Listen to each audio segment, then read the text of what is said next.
Hi, everybody. Happy Thursday. It is Thursday, April 23rd. So, for our daily decision making today, we're going to do what can you do when you lose?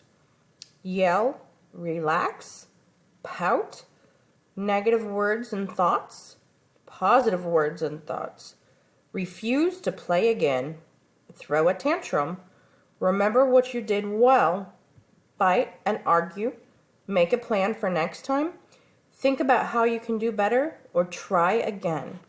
You're going to circle all of the ones that you could do if you lose. Losing is a part of life. You could lose at a game, you could not get the job you wanted. So talk to your parent or supervisor about different ways that you can handle losing.